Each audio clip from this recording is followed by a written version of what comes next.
Je dis Adonai. Adonai, le Dieu créateur. Mes finances sont dans ta main, Seigneur. Éternel, ton nom. Je crie Adonai, Adonai, Adonai, Adonai, le Dieu créateur. Mes enfants sont dans ta main, Seigneur.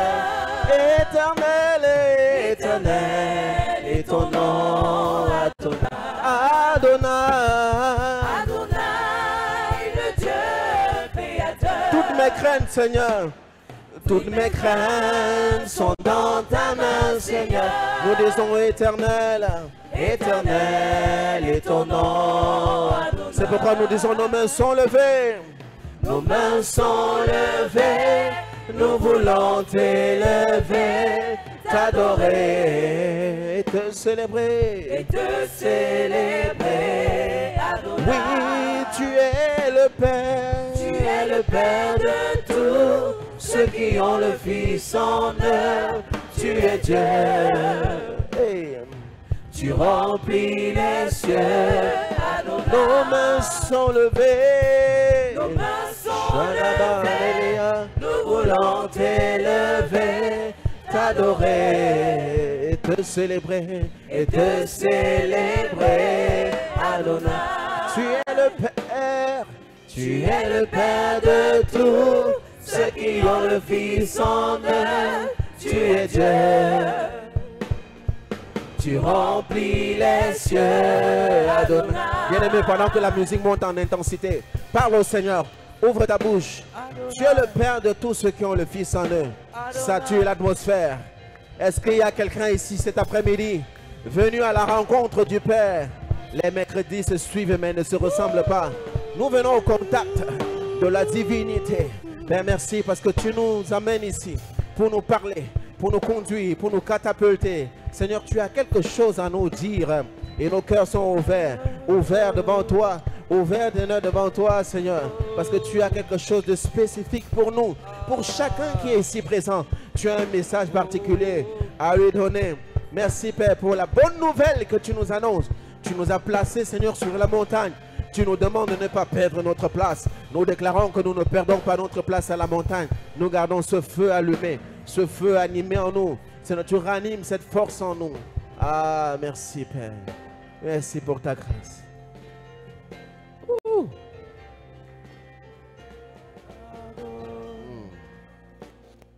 Tu remplis les cieux, Adonai.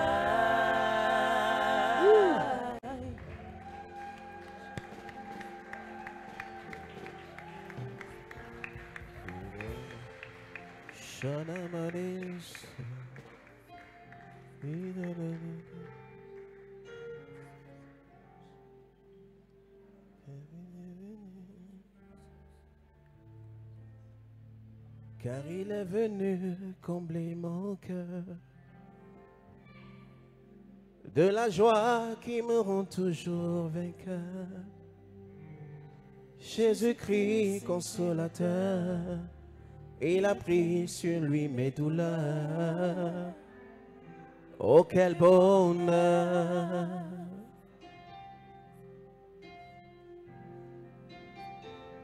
Et de sa voix douce qui me dit je t'aime, viens décharger sur moi tes peines et laisse-moi te tenir la main, car je sais où je t'amène. Je suis la main. Ah. Est-ce que tu peux le chanter, pas comme un chant, mais comme une déclaration de foi, une déclaration d'assurance? Il est venu combler mon cœur. Quelle est la situation par laquelle tu passes? Quelle est la difficulté que tu as en ce moment? Quelle est cette situation que tu vis? Il est le grand consolateur. Il est là ce soir. Pendant qu'on chante ce chant, il touche les cœurs. Il guérit les cœurs. Les mercredis ne sont pas des rencontres ordinaires. Toute rencontre est extraordinaire parce que Dieu, lui, il est extraordinaire.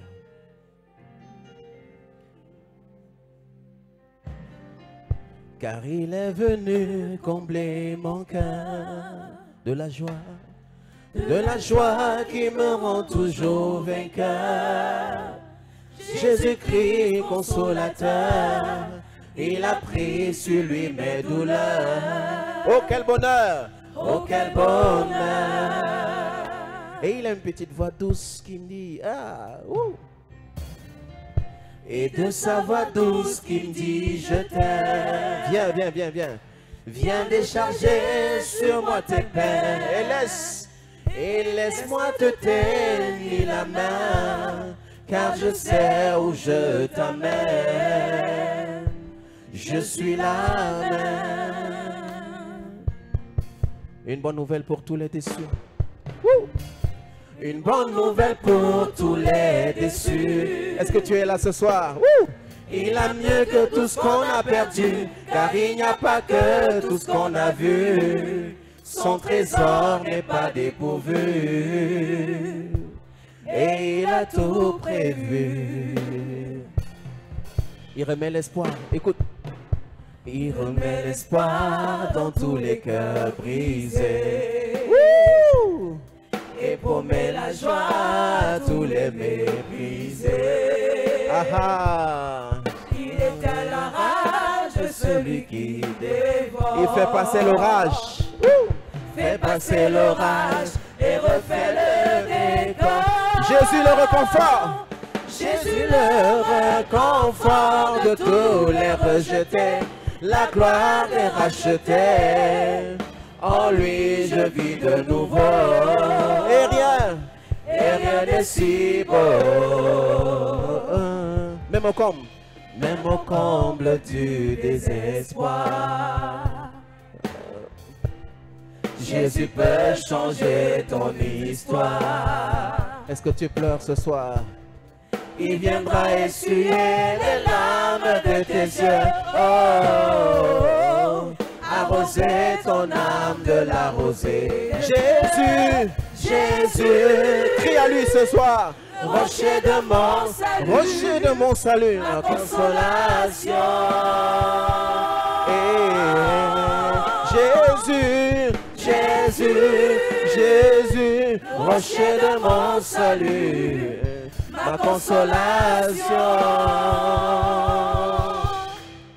En ton sein je veux rester, tes desseins les partager. Jésus mon ami, Jésus mon amour, Jésus, Jésus, rocher de mon salut, ma consolation. Et crie Jésus, Jésus, rocher de mon salut, ma consolation. En ton sein je veux rester, tes desseins les partager. Ô bon berger. Est-ce que tu peux pousser des cris ce soir? Est-ce que tu peux parler au Seigneur? Tu es le consolateur, Père. Là où les cœurs sont abattus, élève la voix, sature l'atmosphère. Là où les gens sont en train de pleurer, il est la consolation. Il peut changer ton histoire, il peut refaire l'histoire au nom de Jésus. Merci pour ta grâce, Père, merci. Ah, tu es là, Père, merci. Oh, depuis toujours, tu t'appelles Je suis. Ouh.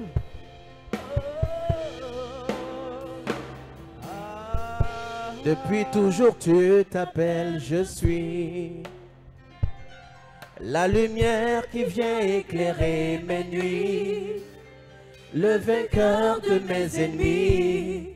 Tu écartes tous mes ennuis et tu me conduis. Et lorsque je perds tous mes repères, et lorsque je perds tous mes repères, quand la peur me fait tout refaire, en lui j'espère tous mes repères. Sur la croix Jésus a souffert pour que je prospère. Une bonne nouvelle pour tous les déçus. Une bonne nouvelle pour tous les déçus. Il a mieux, il a mieux. Il a mieux que tout ce qu'on a perdu, car il n'y a pas que tout ce qu'on a vu. son trésor n'est pas dépourvu, et il a tout prévu. Il remet l'espoir. Il remet l'espoir dans tous les cœurs brisés. Et promet la joie. Et promet la joie à tous les méprisés. Jésus, il éteint la rage de celui qui dévore. bye bye l'orage. Fais passer l'orage et refait le décor. Jésus, le réconfort de tous les rejetés. La gloire est rachetée. En lui je vis de nouveau. Et rien n'est si beau. Même au comble du désespoir. Jésus peut changer ton histoire. Il viendra essuyer les larmes de tes yeux. Oh, arroser ton âme de la rosée. Jésus, le rocher de mon salut, ma consolation.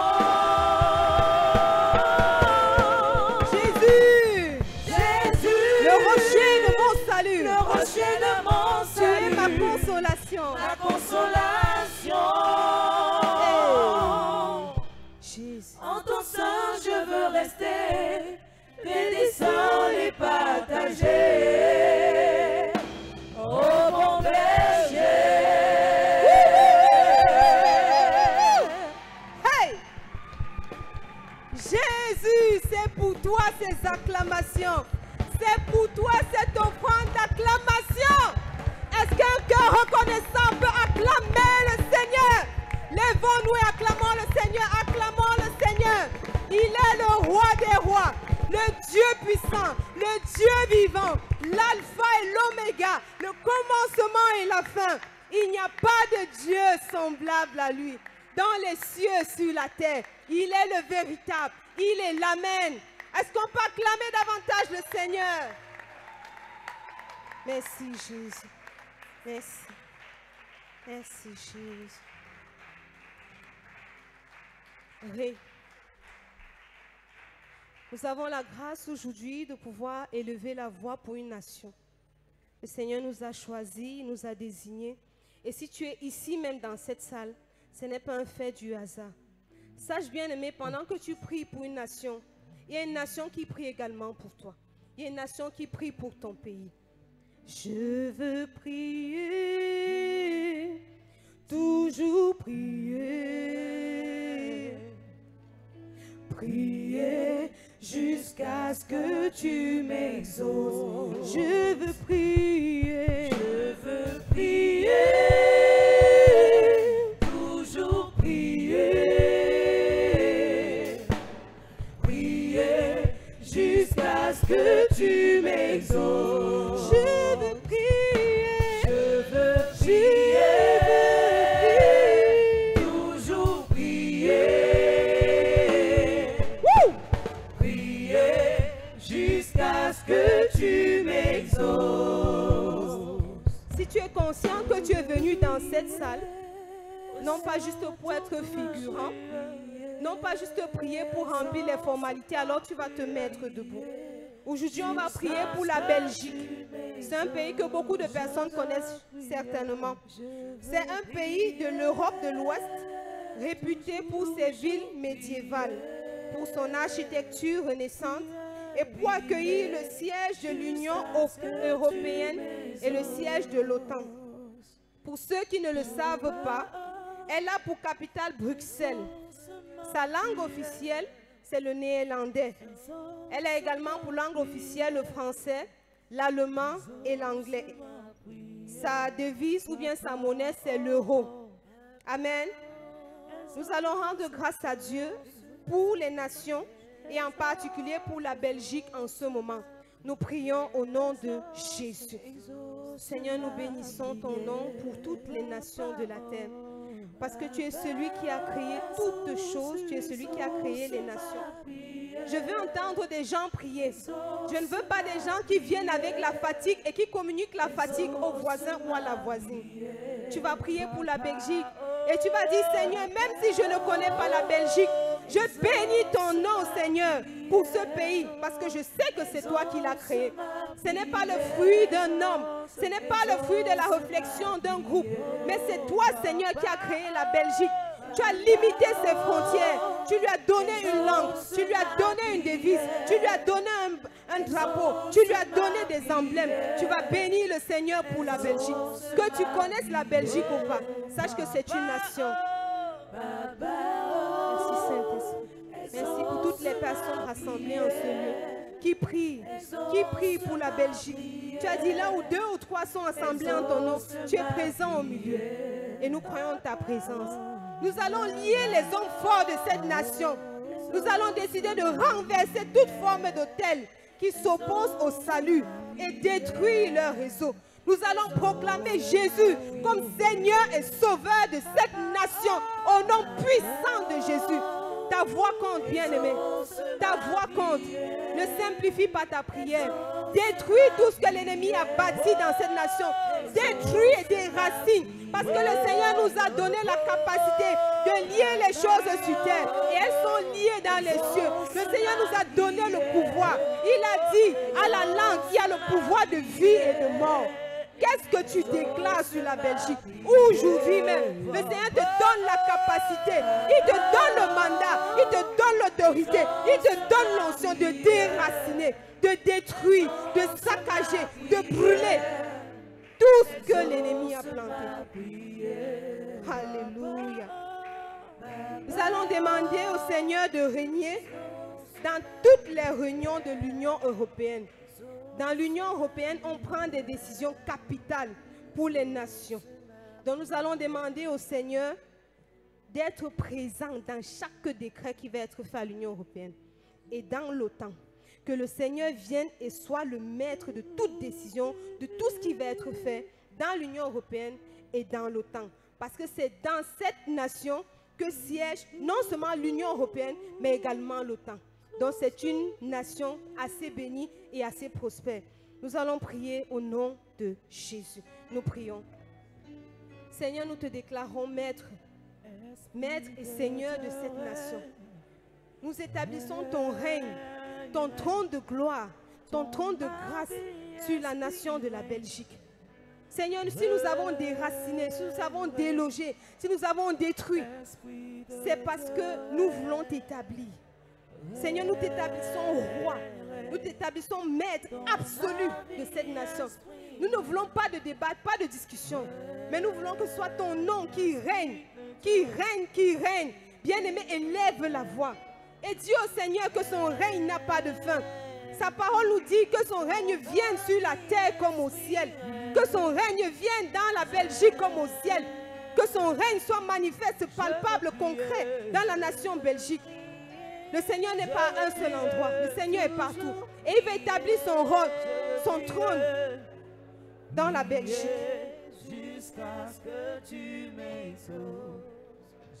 Nous allons demander au Seigneur que son nom soit connu et honoré par les dirigeants. Je vous assure, bien-aimés, si une nation n'a pas de dirigeants qui craignent le Seigneur, cette nation court vers sa paix. Nous allons implorer le Seigneur pour le salut des dirigeants de la Belgique et que lui-même prenne le contrôle de cette nation. Que les ministres, les gouverneurs, en Belgique c'est un roi et une reine qui règnent. Nous allons demander au Seigneur que toute forme de loge soit renversée et que les dirigeants connaissent le nom de Jésus. Que les populations connaissent le nom de Jésus. Que l'hymne révèle le nom de Jésus. Que la devise révèle le nom de Jésus. Que les chants, les cantiques qui y soient élevés révèlent la gloire de Dieu. Que ton règne vienne sur la terre comme au ciel. Seigneur, ce n'est pas juste une prière. Nous voulons le voir, nous voulons le vivre en Belgique. Qu'est-ce que tu veux voir dans cette nation? Ce que tu veux voir de bien dans ton pays. Demande au Seigneur que cela se réalise également dans la Belgique. Si tu veux voir le développement, la prospérité, tu veux voir la santé, tu veux voir l'éducation prospérer, Demande au Seigneur que cela soit fait. Ne prie pas seulement pour ton quartier, pour ta ville, pour ton village, pour ton pays. Prie même pour le pays de quelqu'un d'autre. Je veux prier, toujours prier, prier jusqu'à ce que tu m'exauces. Tu vas le dire avec conviction. Je veux prier,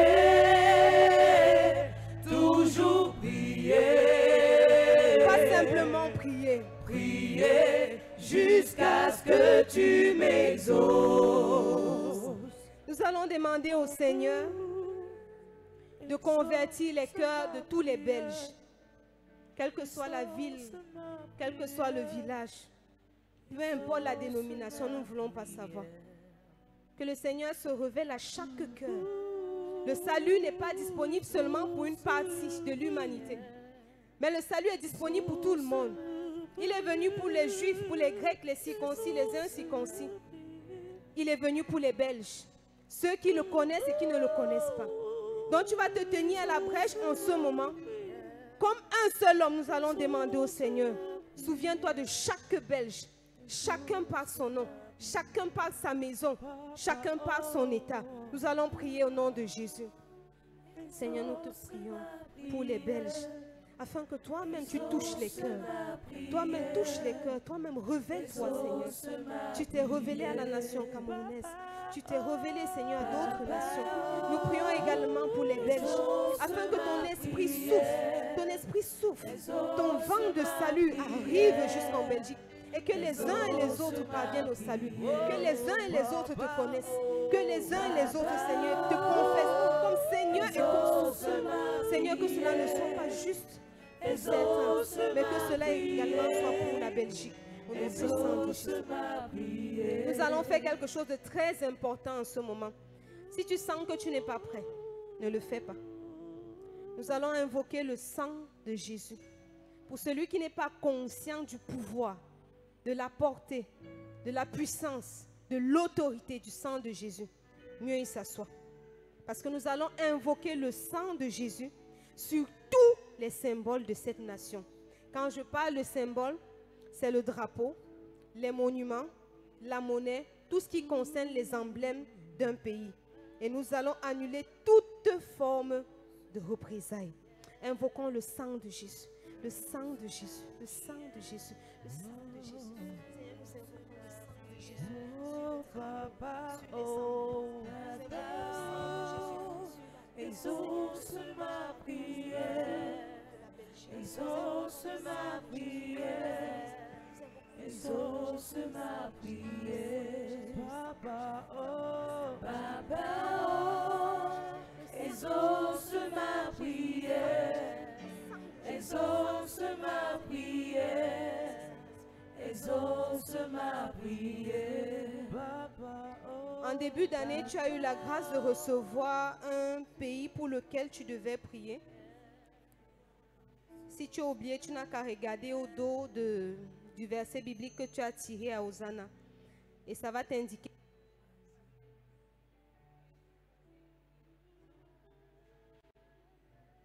Jésus.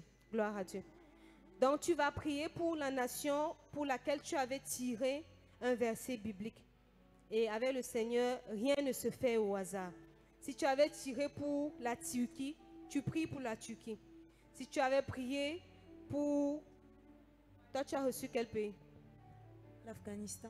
Tu pries pour l'Afghanistan. Simon, tu as tiré quel? Kenyan. Le Kenya. Tu pries pour le Kenya. Laetitia? Le Tchad. Le Tchad. Vous voyez que c'est des versets, c'est des pays différents que chacun a tiré. Dans le nom puissant de Jésus, nous allons prier maintenant. On a quelques minutes encore. Au nom de Jésus, nous prions, nous prions, nous prions, nous prions.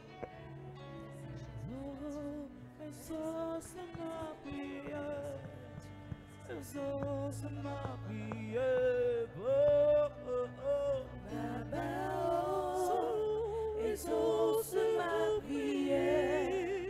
Exauce ma prière, exauce ma prière.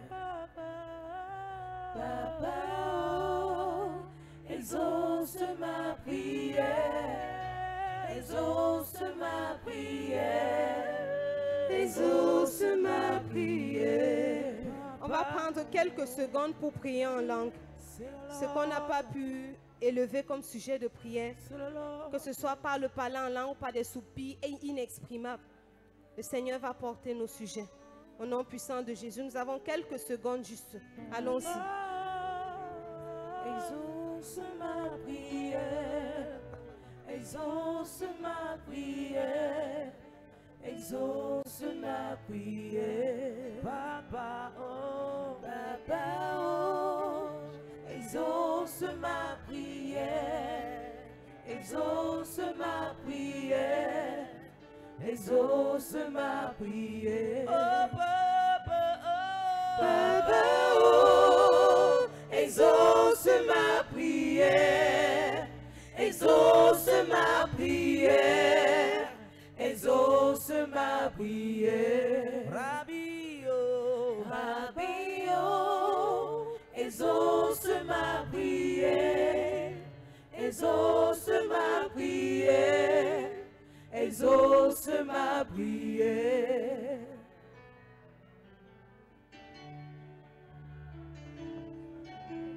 Pour conclure, on va tout simplement rendre grâce à Dieu. Parce qu'on a dit on veut prier, prier jusqu'à ce que tu exauces. Et on a chanté, exauce nos prières. Donc par la foi, nous allons dire merci au Seigneur pour l'exaucement à nos prières. Si vous demandez une seule chose en mon nom, vous le recevrez. Je crois que c'était au nom de Jésus. Sauf si je me trompe qu'on a prié. C'était au nom de Jésus. Au nom de Jésus. Ok. Nous allons rendre grâce à Dieu et nous allons passer à la prochaine phase. Nous prions au nom de Jésus. Merci Seigneur. Merci Seigneur de nous avoir exaucés. Merci Saint-Esprit.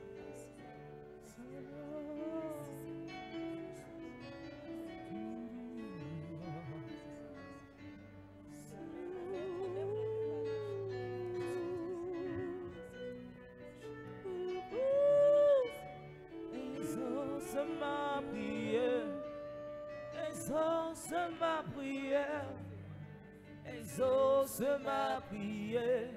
Papa, oh,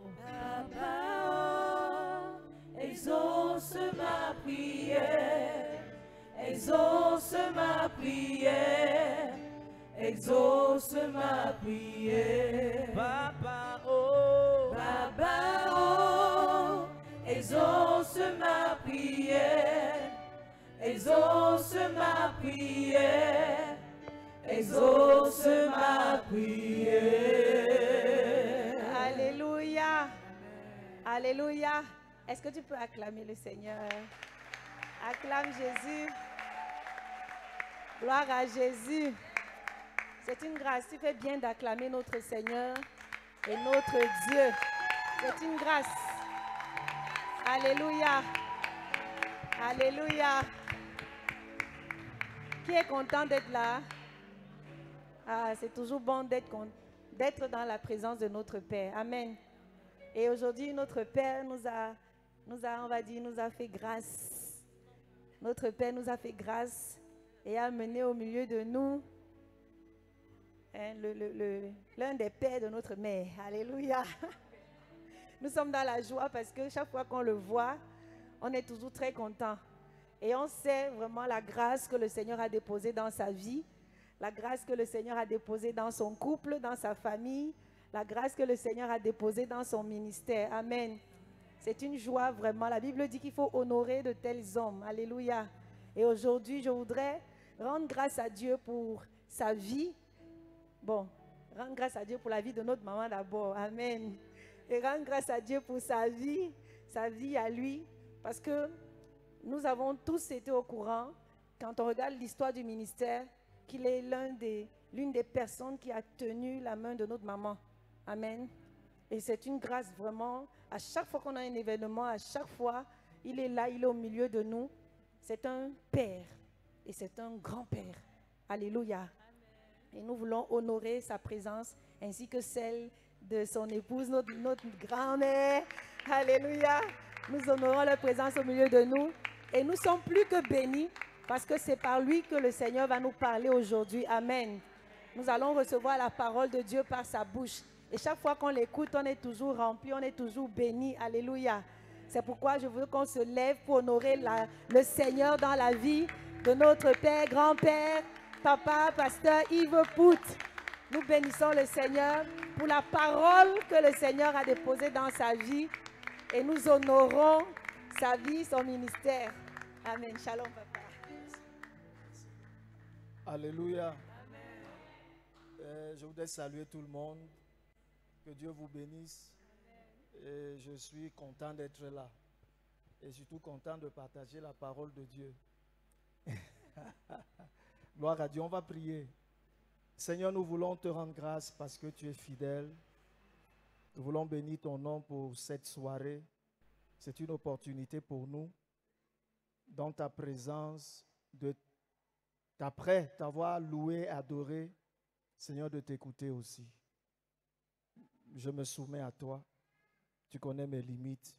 Saint-Esprit va au-delà de mes limites et que le dessein de Dieu soit établi ce soir dans le nom de Jésus. Amen. Asseyons-nous s'il vous plaît. Alors, on va aller ensemble dans notre brochure. On va aller ensemble dans la brochure. Et nous sommes mercredi le 7 mai. Est-ce qu'on est tous dans la brochure?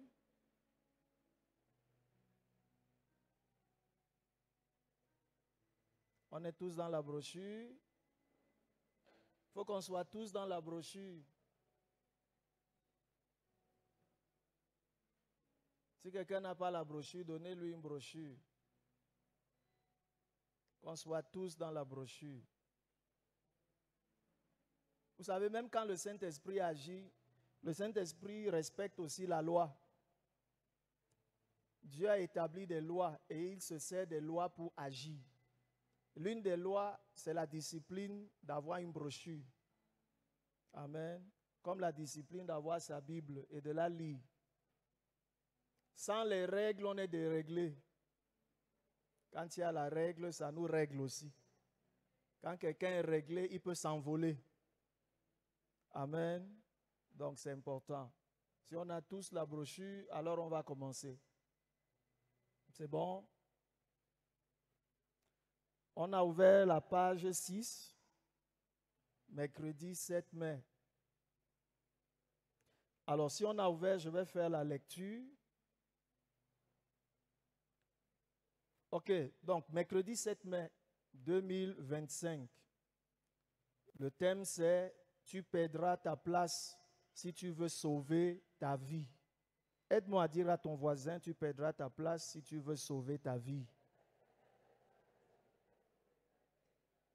Dis-lui, note bien ça. Dis-lui, n'oublie pas ça.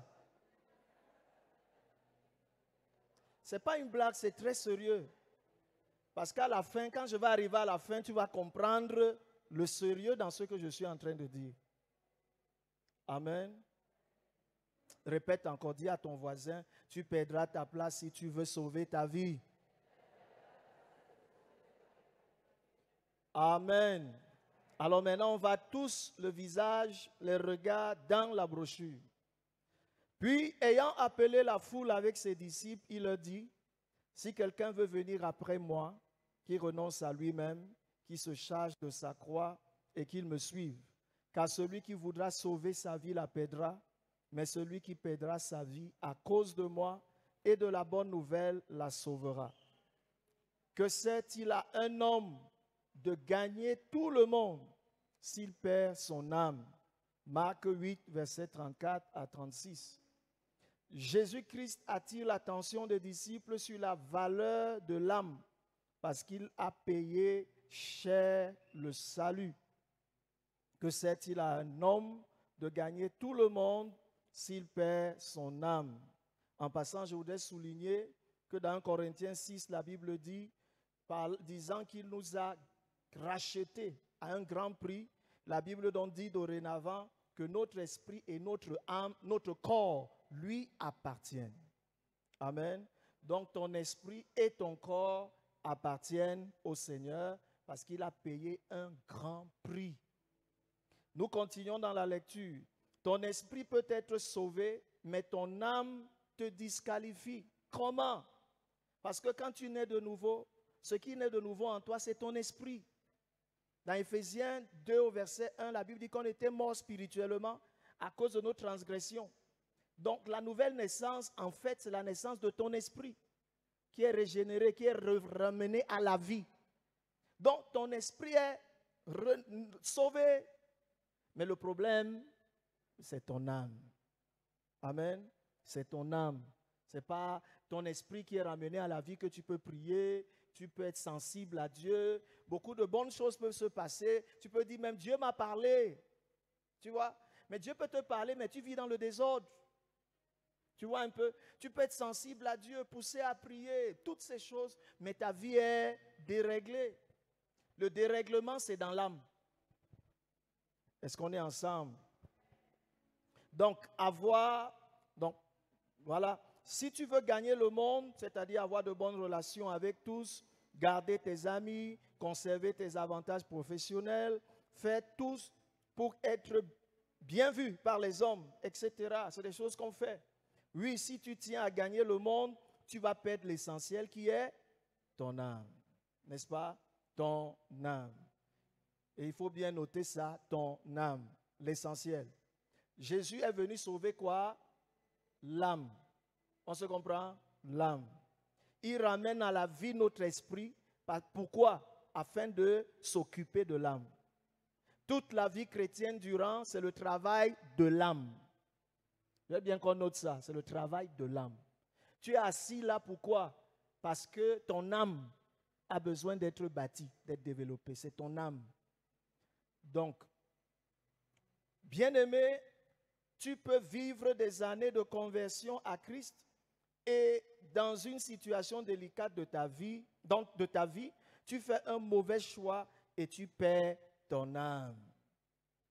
Quand on dit perdre son âme, ça veut dire que ton âme prend une autre direction que la direction normale. Parce que l'âme ne meurt pas. C'est le corps qui meurt, mais l'âme ne meurt pas. Mais quand on parle de la perte de l'âme, ça veut dire que l'âme s'éloigne de Dieu. Et l'âme va là où elle ne doit pas être. On se comprend un peu, là où Dieu n'a pas prévu pour ton âme. Donc en fait, c'est ça la perte. Tu peux aimer Dieu profondément, mais suite à un trouble dans tes relations, tu perds l'équilibre et tu commences à poser des actes selon le penchant de ton cœur. C'est le début de la perte de ton âme, de l'égarement de ton âme. Perdre son âme, c'est perdre sa place à la montagne sainte, c'est-à-dire tu t'éloignes de la présence de Dieu. Tu fais beaucoup d'autres choses, mais tu n'es pas avec celui qu'il faut, là où ton âme est censée être. Une âme troublée, abattue ou enflée d'orgueil, attachée aux hommes et à tout ce qui est sur la terre, ne peut se tenir à la montagne sainte, ne peut vivre la présence glorieuse de Dieu. Qui pourra monter à la montagne de l'Éternel? Qui s'élèvera jusqu'à son lieu saint? Celui qui a les mains innocentes et le cœur pur. Celui qui ne livre pas son âme au mensonge et qui ne jure pas pour tromper. Le psaume 24, versets 3 à 4. Ne cherche donc pas à sauver ta vie par tes propres plans. Reste focalisé sur Christ, qui a pour toi des plans tout tracés. Dans Proverbe 3, verset 5, il dit « Confie-toi en l'Éternel de tout ton cœur et ne t'appuie pas sur ta sagesse. Laisse le Saint-Esprit travailler ton cœur et tu verras ton âme restaurée. Laisse Dieu, c'est-à-dire sa parole, te guider, te purifier et tu pourras monter à la montagne sainte et y demeurer. Dieu est fidèle. » Amen. Je voudrais donc insister, permettez-moi d'insister sur quelque chose d'important. Je voudrais nous parler de l'importance de l'âme. D'accord? Sur la base de ce qu'on vient de voir, je voudrais nous parler de l'importance de l'âme. Amen. Je vais nous parler de l'importance de l'âme. J'ai dit tout à l'heure que quand on meurt, en fait, le corps, on le met dans la terre, Dieu récupère l'esprit, parce que l'esprit humain appartient à Dieu. D'accord? Mais maintenant, c'est notre âme qui affronte l'éternité. On se comprend un peu? C'est l'âme qui affronte l'éternité. On se comprend? C'est ce qui se passe, c'est l'âme qui affronte l'éternité. Soit ton âme sera avec Christ, ou ton âme sera loin de Christ. C'est pour ça que je veux parler de l'importance de l'âme. C'est important qu'on comprenne ça. Donc notre âme est importante pour Dieu, comme elle est importante pour le diable. Le diable a besoin de ton âme. Dieu aussi a besoin de ton âme. Je ne sais pas si on se comprend ce soir. Le diable a besoin de ton âme. Dieu a besoin de ton âme. Est-ce que tu sais que c'est à cause de ton âme que Jésus est venu sur la terre? Jésus est mort sur la croix à cause de ton âme. Jésus n'est pas mort sur la croix à cause de ton esprit. Ça appartient à Dieu. Ton esprit était déconnecté de Dieu. Il est juste ton salut. Reconnecte ton esprit avec l'esprit de Dieu. Mais la cible, c'est ton âme. Regarde tout le parcours que Jésus a fait, le prix qu'il a payé, tout ça pourquoi? À cause de l'âme d'un homme. Et la Bible dit dans le livre des Psaumes que rien sur cette terre ne peut racheter l'âme d'un homme. Il n'y a rien, il n'y a pas l'argent, il n'y a rien. Les relations, tout ça, la famille, les coutumes, toutes ces histoires ne peuvent pas racheter ton âme. Jésus a payé le prix pour ton âme. Dieu a sacrifié son fils. Jésus a dû souffrir pour venir mourir pour ton âme. Quelle est la considération que tu accordes à ton âme? Dieu accorde du prix à ton âme. Mais est-ce que toi, tu accordes du prix à ton âme? Le diable aussi accorde du prix à ton âme. C'est pour ça que tous les jours, de plusieurs manières, il sollicite ton âme. Et il éloigne ton âme de Dieu. Est-ce que tu es conscient de ça? Notre âme est sollicitée par le Saint-Esprit. Mais notre âme aussi est sollicitée par le monde. Comment? À travers le système de ce monde dans lequel nous sommes. N'est-ce pas? Les choses dans lesquelles nous vivons, les choses qu'on voit, les choses qu'on entend, les milieux, et tout ça, le système de ce monde est organisé pour bombarder l'âme. Oui, les publicités, les séries, toutes ces choses que nous voyons, les relations, les fréquentations, tout ça c'est quoi? Bombarder l'âme le maximum possible. Dans l'âme, en dehors des pensées et des émotions, il y a la volonté qui est dans l'âme. Il y a les 5 sens qui sont dans l'âme. On dit que la vue est dans l'âme, l'ouïe est dans l'âme, l'odorat est dans l'âme, le toucher est dans l'âme. On se comprend un peu? Le goût est dans l'âme. Et vous savez que l'ennemi manipule tout ça. Et il nous maintient plusieurs d'entre nous captifs de ces choses, dépendants des 5 sens. Il influence même notre volonté. Les choses qu'on regarde influencent ta volonté, tes décisions, et autant de choses. Donc, il influence nos pensées, il influence nos émotions, c'est-à-dire nos sentiments. C'est sa cible. Et de manière inconsciente, nous sommes face à ces choses, mais on ne réalise pas que, en fait, l'ennemi multiplie aujourd'hui plus qu'avant. Avant, il n'y avait pas tellement d'impudicité, c'est-à-dire d'immoralité dans les téléphones, la télévision, partout. C'est-à-dire aujourd'hui, on est bombardé, que tu veux ou pas. Tu passes en route, tu vois un panneau publicitaire qui t'invite à l'impudicité. C'est partout. Partout, partout, partout, partout. En fait, partout. Pourquoi? Parce qu'il voudrait nous saturer de sorte que quand tu réfléchis, c'est à ça. Quand tu veux prendre une décision, tu te réfères à ça. Quand tu veux manger, tu te réfères à cela. Quand tu veux parler, tu te réfères à ça. Quand tu veux être à l'aise, tu te réfères à ça. C'est ça en fait son objectif. Donc, le Saint-Esprit sollicite notre âme pour le rapprocher de Dieu. Le monde, le système de ce monde sollicite notre âme pour que nous soyons éloignés de Dieu. Amen. Donc, l'âme donc est le centre. L'âme est le centre de décision dans l'homme. C'est-à-dire que dans l'homme, il y a l'esprit, l'âme et le corps. D'accord? Le Saint-Esprit, par notre esprit, nous rapproche de Dieu. On a la pensée de Dieu parce qu'on est proche du Saint-Esprit. Il communique à l'âme la pensée de Dieu, la volonté de Dieu, et ainsi de suite. Maintenant, le corps, le monde, par le corps, d'accord, nous communique l'influence de l'ennemi. Mais au milieu de ça, celui qui décide, c'est l'âme. Parce que c'est dans l'âme qu'il y a la volonté. C'est dans l'âme qu'il y a la pensée, il peut analyser, il peut réfléchir, il apprécie. Donc, ensuite, il faut comprendre aussi que l'âme, c'est notre personnalité. Ta vraie personne, c'est ton âme. Le corps n'est qu'une carapace. Donc, par l'Esprit de Dieu, Dieu te parle. Mais par l'Esprit de Dieu, Dieu bâtit ton âme. Par ta chair, le diable aussi veut donner une personnalité à ton âme. Donc, chacun d'eux veut bâtir sa personnalité en toi. On se comprend? La personnalité qu'on a eue avant de croire, on l'a eue pourquoi? Parce qu'Adam a péché. Et le péché a bâti une personnalité en nous, qui est une personnalité qui périt, qui meurt, avec toutes sortes d'habitudes.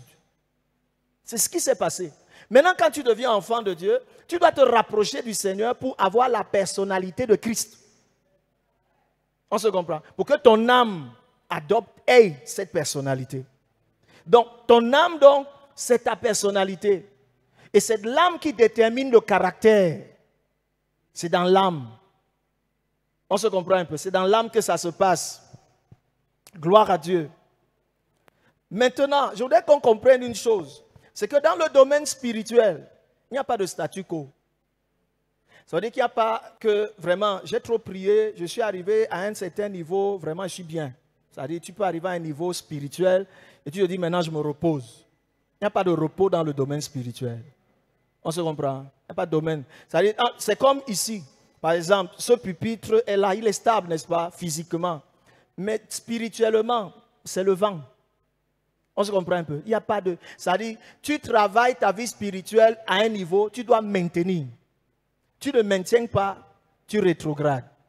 Tu régresses. Rétrograder, c'est régresser. Rétrograder, ce n'est pas forcément rentrer dans la vie du monde. Par exemple, tu priais 30 minutes, aujourd'hui tu pries 5 minutes, tu as rétrogradé. Tu lisais un chapitre, aujourd'hui c'est à peine si tu lis un verset, tu as rétrogradé. On se comprend? Donc il n'y a pas de statu quo dans la vie spirituelle. Soit tu grandis spirituellement, c'est-à-dire tu développes ton âme dans la connaissance de la volonté de Dieu, parce que l'âme doit grandir. Dans Hébreux 12 au verset 2, je vais lire, ne vous conformez pas, le Seigneur dit, ne vous conformez pas au siècle présent, mais soyez transformés par le renouvellement de l'intelligence. Donc dans la marche avec le Seigneur, c'est un processus de renouvellement. Ce que je connais aujourd'hui, d'accord, n'est pas ce que je suis censé connaître demain. Parce que face aux réalités de la vie, il y a toujours des choses que Dieu va m'apprendre. Et donc je dois grandir. Mon âme grandit. D'accord? Mon âme ne doit plus se conformer au monde. Mon âme doit donc, s'il ne se conforme plus, il a eu des habitudes, non? Il y a un changement qui doit se passer. C'est ça qu'on appelle le renouvellement de l'intelligence. Ta façon de penser, ta façon de voir, d'accord? Ta façon de parler. Et ça doit changer. Maintenant, Paul dit, afin que vous discerniez quelle est la volonté de Dieu, ce qui est bon, agréable et parfait. Vous voyez qu'il y a une évolution entre bon, agréable et parfait. Donc, Dieu voudrait que notre âme, d'accord, grandisse. Quand tu as cru, tu trouvais que Dieu est trop bon.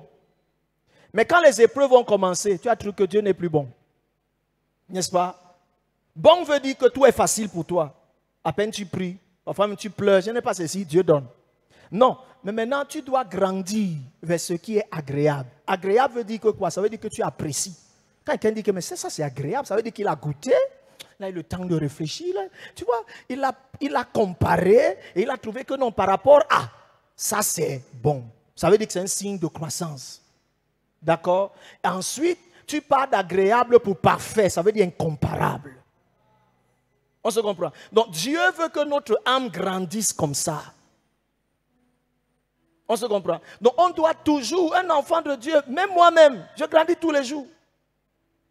Chaque jour, je dois prier plus que je priais hier. Je dois lire la Bible plus qu'hier. Je dois toujours évoluer. Parce que ma sécurité, c'est d'évoluer.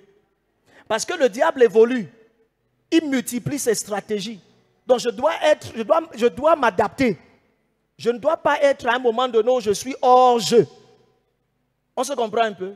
C'est clair. Et ce que je dis là nous aide dans tous les aspects de notre vie. Dans tous les aspects de notre vie. Gloire à Dieu. Dans Jacques 1, verset 21, la Bible dit, c'est pourquoi, rejetant toute souillure et tout excès de malice, recevez avec douceur la parole qui a été plantée en vous et qui peut sauver vos âmes. Qu'est-ce qui sauve l'âme?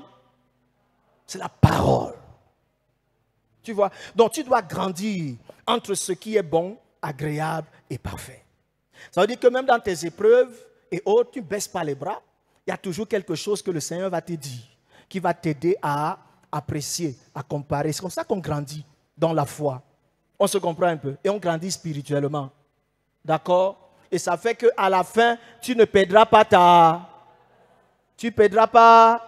place. Tu ne perdras pas ta place. Gloire à Dieu. Donc, en le faisant, tu seras centré sur Christ. Centré sur Christ à tous les niveaux. Dans tes décisions, dans tes relations, partout. Parce que ton âme, c'est les désirs, non? Ils vont t'entraîner où? Vers ce que tu lis tous les jours, vers ce qui impacte ta vie tous les jours. C'est comme ça, tu seras centré sur Christ dans tes relations, dans tes plans, dans la gestion de la famille, à tous les niveaux. Gloire à Dieu. Mais lorsque tu joues avec ta vie spirituelle, c'est-à-dire tu joues dans la vie spirituelle, tu es paresseux, comme certains sont venus très paresseux, ne lisent plus la Bible, n'est-ce pas, ils ne prient plus. Même le jeûne, même là. Mercredi, c'est le jeûne, non? Moi, j'ai jeûné avec vous. J'ai mes autres jours de jeûne, mais aujourd'hui, comme je devais être là avec vous, d'accord, je lui ai dit que non, je ne mange pas. Pas seulement je ne mange pas. Jeûner, ce n'est pas seulement manger. Tu ne manges pas, c'est la grève de la faim. Qu'est-ce que tu fais quand tu jeûnes? J'ai dit que je vais jeûner avec vous. Parce qu'il faut que quand je me retrouve ici, qu'on soit ensemble. Qui a donc jeûné comme moi aujourd'hui? Regardez donc, regardez le nombre de doigts. Tchaï! Vous voyez ça? Pourtant, c'est un jour consacré au jeûne et à la... C'est pas vrai? Mais combien alors jeûner et prier? Vous voyez le problème? Donc, lorsque tu joues avec ta vie spirituelle dans la paresse, la négligence, allez, demain je vais faire, après-demain, et après tu t'endors, tu ne fais plus, tu vois. Ou dans la compromission, tu joues un peu avec le péché, un peu avec le désordre. Ce que tu es en train de faire, c'est que tu es en train de te conformer au monde. En fait, comme j'ai dit, l'âme est entre l'esprit et le corps. Si tu ne grandis pas spirituellement, tu vas plus être sensible vers le monde. Et c'est ça, tu vas appeler, je suis très occupé, je n'ai pas le temps. Tu vois un peu, je n'ai pas le temps. Quand tu te lèves le matin, c'est à peine si tu penses qu'il faut prier. Parce que le boulot, les affaires, tu vois, laisse ici, laisse là. Pourquoi? Parce que tu joues avec ta vie spirituelle. Et tu exposes ton âme. Et tu ne te rends pas compte que tu es en train de mettre ton âme en danger. Ton âme risque de perdre sa place. Et tu n'es pas conscient de ça. Tu dis, comme quelqu'un me disait, j'ai déjà beaucoup lu la Bible. Vraiment, j'ai déjà beaucoup. Je connais les versets bibliques, tu vois. Non, écoutez, la Bible n'est pas faite pour lire seulement. La Bible, c'est le manuel de ton Créateur pour toi. Amen. Et je vais vous dire une chose. Quand tu lis la Bible, ne lis pas juste pour la connaissance, lis pour la révélation. Ça veut dire que quand tu lis, qu'est-ce que Dieu me dit encore? On se comprend un peu? C'est important. Donc si tu lis pour la révélation, il n'y a jamais un moment où tu vas cesser de lire. Il n'y a jamais un moment où tu vas cesser de méditer. Parce que chaque fois que tu es proche à la parole, il y a quelque chose que ça ajoute à ta vie. Il y a un éclaircissement. Il y a une connaissance nouvelle. Il y a des solutions, il y a des réponses. Il y a beaucoup de secrets. Il y a tellement de choses que tu ne fais que recevoir. De sorte que si on t'arrache ta Bible, tu peux créer des problèmes à quelqu'un. On se comprend un peu. Mais celui qui joue ne comprend pas. Il sait que non, mercredi, je viens et m'assois. Je vais écouter maman Aline, je vais écouter je ne sais pas qui. Et tu t'assois toi tranquillement. Et tu ne prends même pas les notes, tu es toi tranquille. Je suis venu. En fait, certains même viennent pour honorer leur conscience, viennent par habitude, et ainsi de suite. Non, ce n'est pas bon. N'oublions pas, on parle de quoi? L'âme, non? L'importance de ton âme. On se comprend? Donc, ne joue plus avec ton âme. Les habitudes que tu prends, c'est des habitudes qui sont en train de détruire ton âme. Sont en train de perdre ton âme. Et progressivement, tu ne réalises pas. Donc, tu te conformes aux désirs du monde, aux envies du monde, tes motivations, même dans tes choix. Tes décisions deviennent, n'est-ce pas, tu cherches à sauver ta vie. Tu as manipulé, tu as fait beaucoup de choses comme les autres font. Mais fais comment? Tout le monde fait comme ça. Surtout que tu vas commencer à regarder les défauts des gens. Surtout quand tu as commencé à faire des choses bizarres. Quand tu regardes comment chercher les points, les virgules, tu fouilles ça avec la loupe.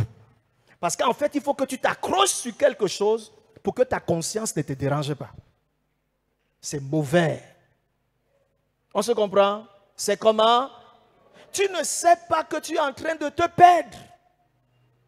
Peut-être parce que tu pries encore un peu, tu te dis que non, je suis bien. Je vais vous prendre un exemple.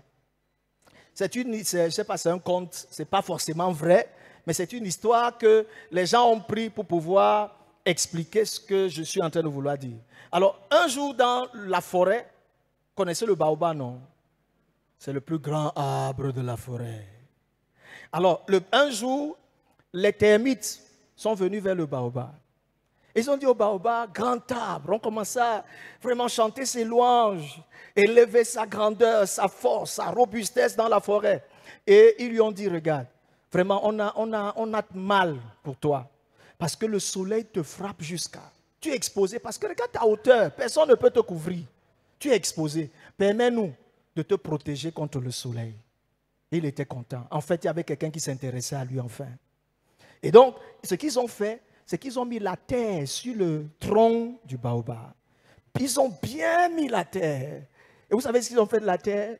Ils ont fait de la terre leur habitation. En fait, ils ont couvert la terre. L'idée qu'on a donnée au baobab, c'est qu'on te protège. Mais dans le fond, ils ont rongé le baobab. Puisqu'ils ont fait du baobab leur maison, ils l'ont rongé. Et le baobab, lui, savait que, ouf, il est bien, le soleil ne le frappe plus. Et il est protégé. Mais un jour, dis à ton voisin un jour, un vent qui habituellement ne jetait pas le baobab à terre, mais le vent l'a soufflé et le baobab s'est retrouvé au sol. On se comprend? Le baobab savait qu'il est fort. Le baobab savait que rien ne peut le mettre à terre. Donc le baobab a permis aux termites de le couvrir. Il ne mesurait pas le risque parce que le baobab ne veillait pas sur sa vie. Et un vent qui habituellement ne le jetait pas, l'a mis au sol. On se comprend? Il ne faut pas aimer la paresse. La paresse spirituelle, la négligence, la compromission et toutes ces choses-là sont dangereuses à long terme. Parfois, tu ne vois pas le danger, mais à long terme, tu paresses, tu négliges. Après, tu te rends compte que tu retournes vers les anciennes habitudes. Doucement, doucement, doucement. Mais il a ouvert les yeux, il était à terre. Un baobab peut se remettre sur pied? Non, c'était déjà fini pour lui. C'est pour ça qu'il ne faut pas se conformer au siècle présent. Amen. Quand tu commences à... Comment on sait que quelqu'un se conforme déjà au siècle présent? C'est que toutes ces décisions sont maintenant centrées sur moi. Moi, moi, moi. Même dans le foyer, moi. C'est ça la base des conflits. Dans tous les aspects, moi. Vie spirituelle, moi. Quand tu es dans le mouvement, on ne pense plus à moi. On ne m'appelle plus. Toi, tu as appelé quelqu'un. On ne me cherche plus. Moi, moi, moi, moi, moi. Quand tu commences comme ça, tu es centré sur moi. C'est un mauvais signe. Ça te montre que d'une certaine manière, ton âme est en mauvaise position. Mais quelqu'un qui est en bonne position, pense à qui? Christ. Christ. Décision. Plaire au Seigneur. Qu'est-ce que je peux faire pour plaire au Seigneur? On se comprend un peu? Gloire à Dieu. Et ça, c'est le grand danger auquel est exposé beaucoup d'enfants de Dieu et beaucoup de serviteurs de Dieu.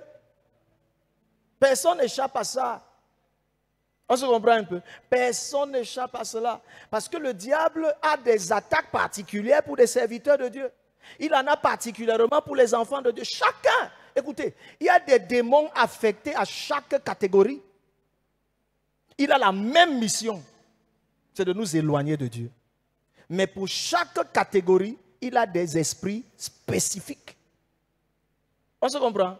C'est comme ça, bien organisé. Donc, mon devoir cet après-midi, c'est de t'ouvrir les yeux, de t'amener à prendre conscience. Maintenant, donc, que faire?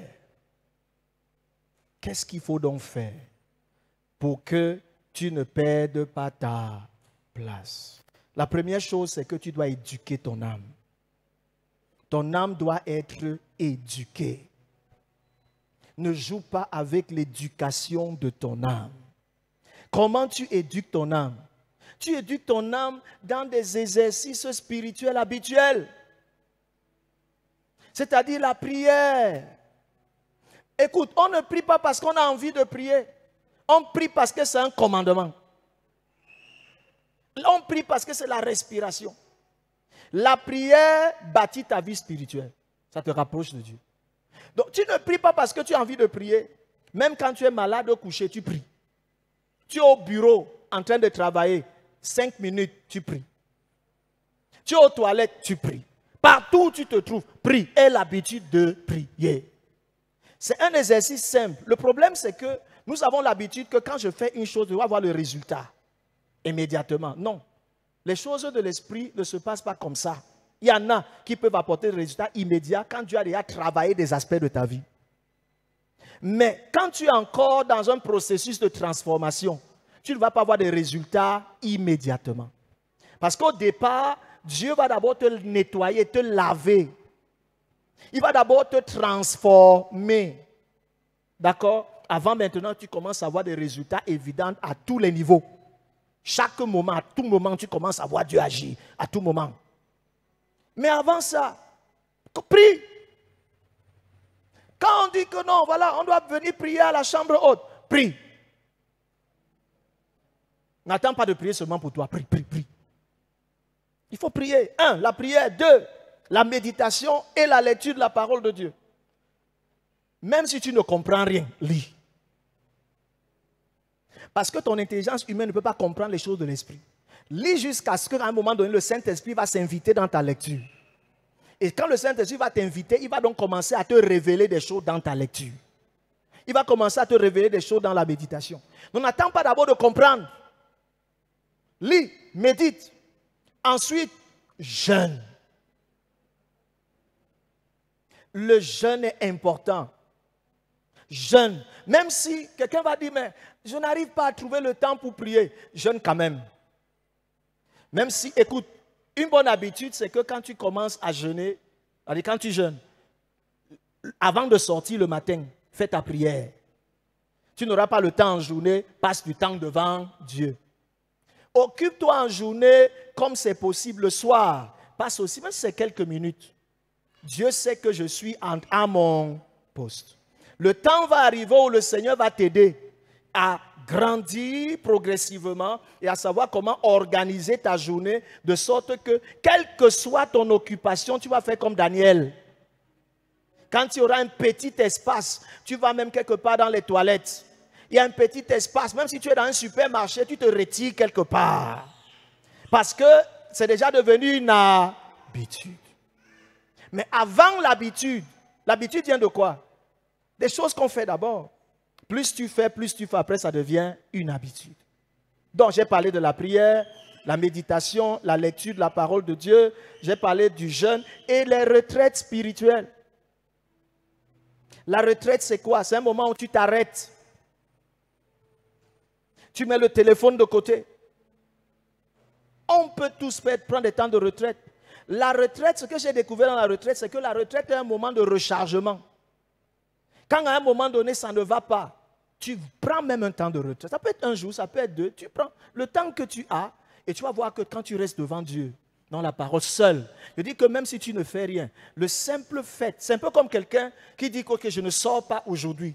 Je mets les téléphones de côté, je ne fais rien. Le simple fait de rester à la maison, de n'avoir rien fait, ça te fait beaucoup de bien.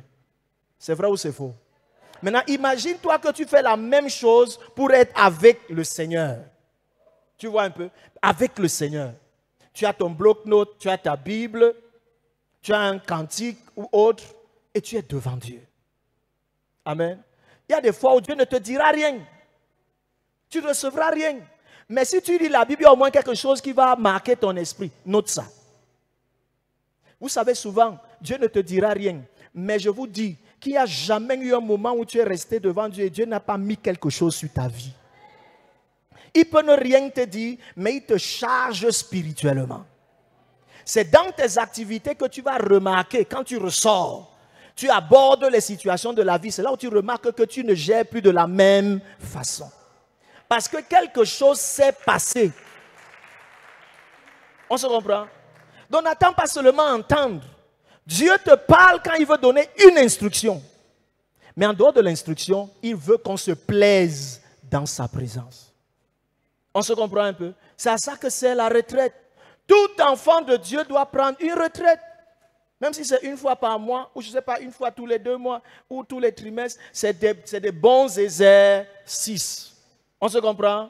Ça fait vivre quoi? Ça te fait vivre spirituellement et ça bâtit ton âme. Amen. Maintenant, ça c'est sur le plan personnel, ce que j'ai dit là.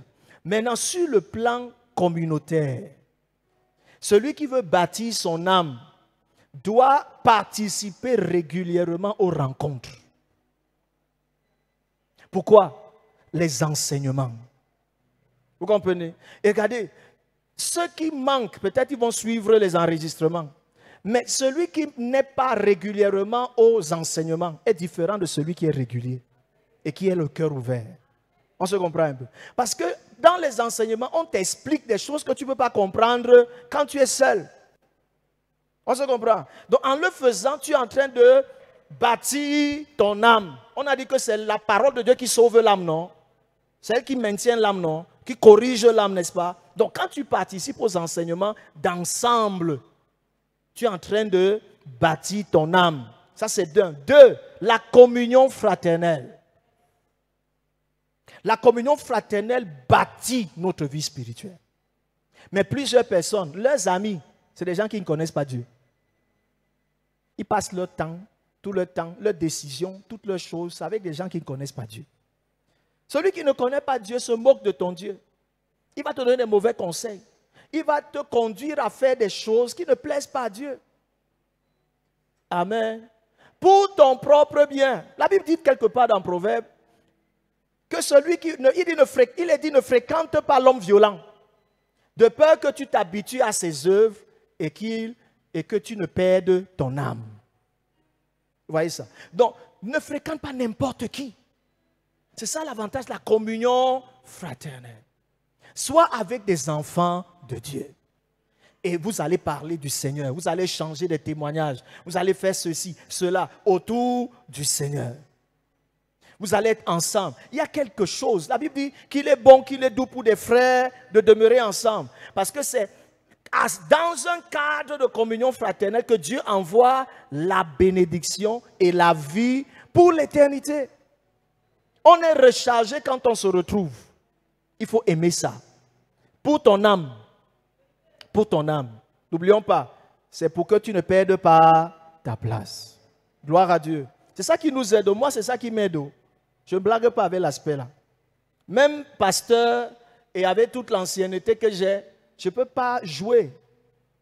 Je ne peux pas jouer. Je ne peux pas rester un dimanche à la maison. À moins que ce soit pour rester devant Dieu.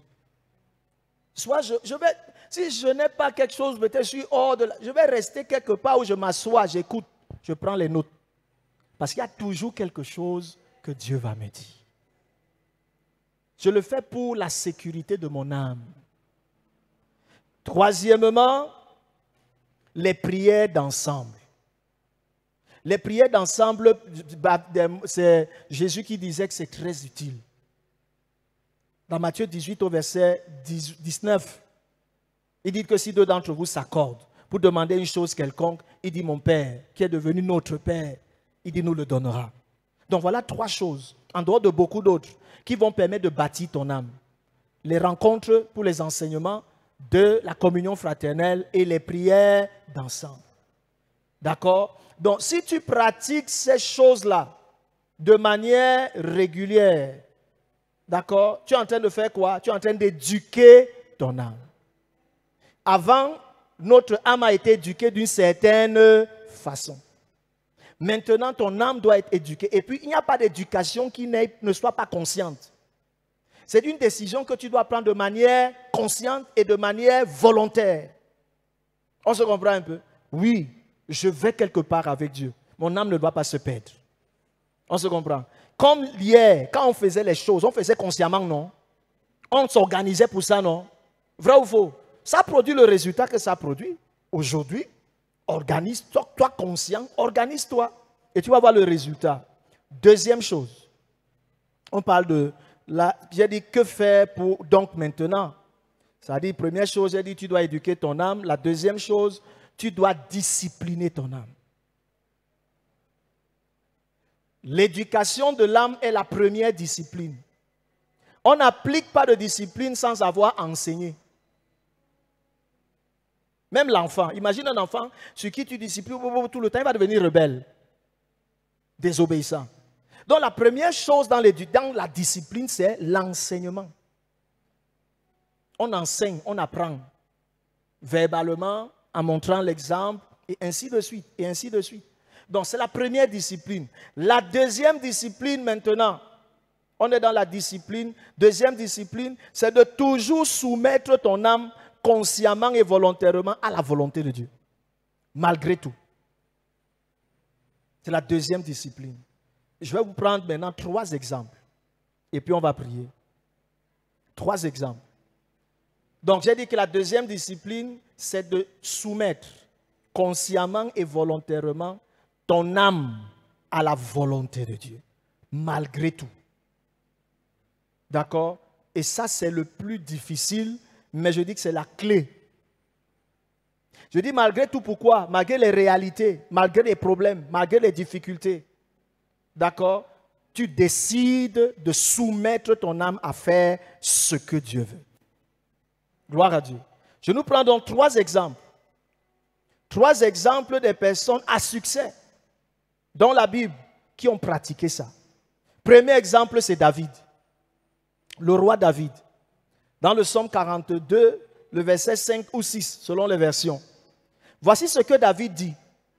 Il dit, pourquoi t'as battu mon âme et gémis-tu au-dedans de moi? Espère en Dieu, car je le louerai encore. Il est mon salut et mon Dieu. Voyez ce que David dit. David parle à qui? À un étranger. Il parle à son âme. Son âme est abattue. Pourquoi? Peut-être un malheur. Maman Shekina est partie. Le cœur est abattu. N'est-ce pas? Vous savez que parfois dans des situations comme ça, on peut faire des choses terribles. Hein? On peut se laisser aller. On ne prie plus. Il y a des personnes qui ont rétrogradé à cause des choses pareilles, en disant à Dieu, pourquoi? Et autant de choses. Et l'âme est abattue. On peut se laisser à devenir inconsolable. Mais David dit quoi à son âme? Il dit à son âme, tu t'abats pour... Tu exagères pour... Pourquoi? Il dit à son âme, loue le Seigneur. Et je vais dire à quelqu'un, la première chose qui bâtit ton âme, c'est la louange. La louange. Amen. La louange fait descendre la présence de Dieu. Amen. La louange dans les temps difficiles est ce qui apporte la consolation. C'est difficile de louer, mais c'est la voie par excellence pour la restauration. Vous comprenez ça? Quand c'est difficile, l'âme ne veut pas. L'âme, c'est les émotions, les sentiments. Tu penses toujours, vraiment, elle est partie, vraiment, tu commences à voir la place de la personne, tu commences à, et ainsi de suite. Et moi, je prends l'exemple parce que ça nous concerne tous. D'accord? Je vais prendre un autre exemple, je prends celui-là. Tu as la liberté de t'accrocher, tu as la liberté de laisser la situation te détruire. Mais tu peux dire, parce que n'oublie pas que la décision que tu prends peut profiter au diable. Parce que c'est un récupérateur, hein? Mais il peut t'amener à des extrêmes que tu peux attraper une maladie de là, même un AVC, même un arrêt cardiaque. Tu ne réalises pas. Il profite. Mais de l'autre côté, toi, enfant de Dieu, tu dois dire à ton âme, hey, tu t'abats pourquoi? Loue le Seigneur. Parce que tu sais que la louange, Dieu descend. Écoutez, quand on prie, Dieu envoie des anges. Mais quand tu loues, il vient lui-même.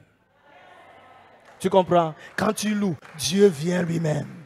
Dieu a l'œuvre.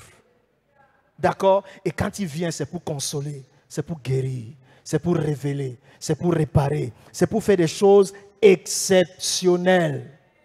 Et c'est le secret que David, l'homme selon le cœur de Dieu, a pratiqué. Vous voyez pourquoi Dieu l'appelle l'homme selon le cœur de Dieu? Il a compris le secret de la louange. Il dit à son âme, tu le loues pourquoi? Parce qu'il est mon salut et il est mon Dieu. Aïe! Il n'est pas en train de parler à quelqu'un d'autre. Il parle à son âme. Salut veut dire quoi? Il m'a sauvé. Aïe, regarde, la situation arrive. La situation là dépasse ce que tu vivais avant. Mais tu veux mourir à cause de ça? Dis à ton âme. Non, dis à ton âme maintenant. Dis à ton âme maintenant. Loue le Seigneur. Loue le Seigneur. Parce qu'il est mon sauveur. Et mon Dieu. Simplement parce que tu le dis là, Dieu est en train de te visiter. C'est une parole puissante. Savoir qu'il est mon Dieu. Ça veut dire que s'il est mon Dieu, je lui appartiens, il domine sur moi, il contrôle tous les aspects de ma vie. Même ce qui m'abat là est un petit détail pour lui. C'est ce que ça veut dire. On se comprend? Celui qui loue, c'est qui? C'est celui qui a la victoire. On a la victoire pourquoi? Parce que Jésus a déjà gagné. Gloire à Dieu. Jésus a déjà gagné. Nous n'avons plus de combat à faire. Notre vie en tant qu'enfant de Dieu, c'est de le célébrer. C'est tout. La victoire, il l'a déjà acquise. Mais quand tu te mets ta tête dans des choses, ce que tu cherches, c'est des solutions par toi-même. Plus tu y vas, à un moment donné, tu vas attraper la calvitie ou les cheveux blancs. Tu vas attraper les maladies bizarres. Parce que tu veux résoudre des choses que Jésus a déjà résolues. Ce que tu dois plutôt faire, c'est de le louer. Et lui dit, Seigneur, tu as déjà fait. Je m'aligne sur ce que tu as déjà accompli. Maintenant, montre-moi ce que je dois faire. C'est tout. Amen. Deuxième exemple, Job. Le deuxième exemple, c'est celui de Job. Dans Job 23 au verset 12, il est dit ceci. Je n'ai pas abandonné les commandements de ses lèvres. J'ai fait plier ma volonté aux paroles de sa bouche. Vous voyez le secret de Job? Vous savez, dans le livre de Job, vous avez vu sa douleur, tout ce par quoi il est passé, n'est-ce pas? Mais sachez que ça, c'est le secret de Job. Job l'a appliqué pas dans la souffrance. Il a commencé à l'appliquer quand tout allait bien. Quand vous lisez bien le livre de Job, vous voyez comment il était avec Dieu. Donc, Job mettait la parole de Dieu devant sa propre volonté. C'est une discipline, une sécurité. Aujourd'hui, nous mettons notre volonté devant ce que Dieu dit. C'est quand on cogne la tête qu'on rentre pour chercher qu'est-ce que Dieu dit même. C'est pour ça que nous avons donné du travail inutile. En fait, on a fabriqué des faux docteurs et des faux prophètes. Pour nous dire des choses parce que nous ne voulons pas écouter ce que Dieu dit. On ne veut même pas lire ce que Dieu dit. On est champion de notre propre volonté. Et parce qu'on veut trop vite courir, c'est pour ça qu'on va... Et les gens nous abusent, n'importe comment. Job a dit, je fais plier ma volonté aux paroles de sa bouche. Il plie la volonté. On a vu que la volonté est où? Dans l'âme. Dans la souffrance que Job a vécue. Vous avez entendu Job parler mal de Dieu? Non. Non. Amen. Non. Donc, Job n'a pas parlé. Vous avez entendu Job mentionner le diable? Vous avez entendu Job citer le diable dans le livre de Job? Il a accusé le diable un jour quelque part là. Mais nous, quand ça arrive, on accuse qui? Ouais. Job n'a pas affaire au diable. Le diable n'est pas dans son programme. Le diable n'est pas dans sa voie. Il n'est pas dans sa ligne. Donc, Job a compris que le secret, c'est ce que Dieu dit. Donc, dans chaque situation, qu'est-ce que Dieu dit? S'il dit, même si ça ne me plaît pas, je me soumets. Dans le foyer, même si ça boue, qu'est-ce que Dieu dit? Soumets-toi. Au travail, même si c'est... Qu'est-ce que Dieu dit? Soumets-toi. Dans tous les aspects. Et c'est le plus difficile. Parce qu'on va dire, mais Dieu même sait non. C'est facile de se soumettre alors. On dit non, vous parlez comme ça parce que vous ne connaissez pas, vous n'êtes pas à ma place. Ce n'est pas une question d'être à la place. C'est une question de faire ce que Dieu veut. Parce que, écoutez, Dieu connaît la fin d'une chose dès son... Le secret du succès, c'est de toujours t'aligner derrière Dieu, quelle que soit la situation. Parce que Dieu n'échoue jamais. Il n'arrive jamais en retard. Il a toujours raison. Il a toujours du succès. D'accord? Donc, même si ça ne te plaît pas, aligne-toi. Ce qui est vrai, c'est que la fin finira par prouver que tu avais raison. Mais celui qui court toujours pour faire ce qu'il veut, la fin va prouver que c'est terrible. Parfois, tu vas ouvrir les yeux quand c'est la catastrophe. Une grossesse. Quelqu'un vient te demander la main. Il tourne devant toi. Il te dit ceci. Toi, dis que vraiment, vraiment, il m'aime beaucoup. Hein? On te dit non, ne parle pas, c'est pas Dieu. Vous êtes jaloux. Et autant de choses. Mais c'est quand la grossesse va entrer que le gars va fuir. Que tu vas commencer à pleurer. Ou même quand il va mettre la bague. Et après, la vraie chose commence dans le foyer. C'est là où tu commences à pleurer. Tu vas voir maman Alain, maman Diana. Ceci. Pourquoi? Mais attends, il est un beau gars, non? Il a su, il t'a promis, il t'a donné, il a fait ceci, n'est-ce pas? Non. Soumets ta volonté à la volonté de Dieu. On se comprend? C'est la deuxième chose. Troisième exemple, l'apôtre Paul. Et ça, c'est le couronnement des exemples. L'apôtre Paul, dans 1 Corinthiens 9, verset 27, la Bible dit, il dit, mais je traite durement mon corps et je le tiens assujetti, de peur d'être moi-même rejeté après avoir prêché aux autres. Ah, l'apôtre Paul, que Dieu a utilisé, il a écrit 13 livres de Nouveau Testament. Dieu l'a utilisé grandement, mais Paul a peur qu'à la fin de tout ça là, il soit rejeté. Ah, mais toi tu t'en fous. Tu sais que même si tu vis n'importe comment, à la fin, les anges vont t'accueillir, tu seras bien avec le Seigneur. C'est ce qu'on pense. C'est ce qu'on fait. C'est ça qui nous pousse à vivre comment? Mais voilà quelqu'un qui est conscient de l'état de son âme. Il sait. Pourquoi? Parce que le succès a quelque chose de particulier. C'est que le succès peut t'éloigner de Dieu. Vous comprenez un peu? Le succès peut t'éloigner de Dieu. Parce que Dieu te bénit, Dieu t'utilise, Dieu te parle. À un moment donné, tu commences à t'accrocher sur les dons. Tu t'accroches sur les hommes. Tu t'accroches sur ce que Dieu a produit. Ta renommée commence à devenir la place centrale. Et tu oublies ton âme. C'est pour ça qu'il a dit, comme on a lu, celui qui cherchera à sauver son âme, la perdra. On se comprend? Paul est conscient. Voilà quelqu'un d'humble, malgré le degré d'élévation, malgré le degré de considération. Paul sait qu'on n'entraîne pas les richesses dans la tombe. On ne va pas avec la renommée dans la tombe. Le plus grand endroit où vraiment la plus grande chose que les hommes peuvent faire pour toi, après tous les deuils et autres, c'est faire une belle pierre tombale. N'est-ce pas? Ici repose tel. Mais là où le Seigneur m'enseigne depuis quelques années, c'est que maximum 2 semaines, 1 mois après, on t'a oublié. Et ce qui est trop vrai, c'est qu'après toi, il y a quelqu'un qui fera mieux que toi. Tu comprends? Donc, sur la terre, des générations après, oublions que tu n'as jamais vécu sur la terre. Mais là où on ne doit jamais t'oublier, c'est au ciel. On se comprend? Paul a compris ça. Paul a compris que je peux prêcher aux autres. Parce qu'il y a des personnes qui ont gagné d'autres seigneurs. Après eux-mêmes, ils sont rentrés. Hein. Ils ont rétrogradé. Et ceux qu'ils ont conduits au Seigneur ont évolué. Il y a une chose que j'avais lue dans Ecclésiaste 18. Non, Ézéchiel 18. Et ça m'avait bousculé à l'époque. La Bible dit que si le juste, qui a fait des bonnes choses, change et commence à faire ce qui est mauvais, Dieu dit, j'oublie ce qu'il a fait de bien et je considère dès maintenant ce qu'il fait de mal. C'est terrible, hein? Ça veut dire que tu peux faire tout ce qui est bien, comme on a lu dans la brochure, au soir de ta vie.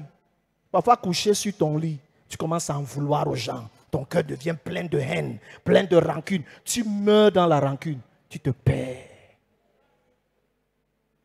Dieu ne va pas dire non, vraiment il avait fait ceci, non il avait fait ça. C'est pour ça que Jésus a dit dans Luc 10 à ses disciples quand ils sont revenus, en disant, même le diable, c'est-à-dire, ils étaient contents de ce qu'ils ont fait. Même les démons tremblaient devant nous. Jésus dit, hey, attention, ne vous réjouissez pas de ce que les démons tremblent devant vous, mais réjouissez-vous de ce que vos noms sont écrits dans le ciel. Est-ce que tu peux te mettre debout, on va prier. Réjouis-toi de ce que ton nom est écrit dans le ciel. Alléluia. Pendant que tu es debout, je veux lire ceci, 1 Pierre 2, 11. Il dit, bien-aimés, je vous exhorte, comme étrangers et voyageurs sur la terre, à vous abstenir des convoitises charnelles qui font la guerre à l'âme. Vous comprenez? Tous les jours, on est bombardé par des convoitises. Bombardé par des convoitises. Mais à partir de ce soir, tu ne dois plus céder. Amen. Ton âme vaut plus que tout. Jésus est venu pour ton âme. Jésus est venu pour ton âme. Ton âme vaut plus que tout. Ça vaut plus que tout ce que tu peux imaginer. C'est pour ça que dans la brochure, on a dit, laisse le Saint-Esprit travailler ton cœur et tu verras ton âme restaurée. On a dit, laisse Dieu, c'est-à-dire sa parole te guider, te purifier et tu pourras monter à la montagne sainte et y demeurer. Amen. Je vais te poser la question. Avec qui ton âme passera-t-elle l'éternité? Avec qui ton âme passera l'éternité?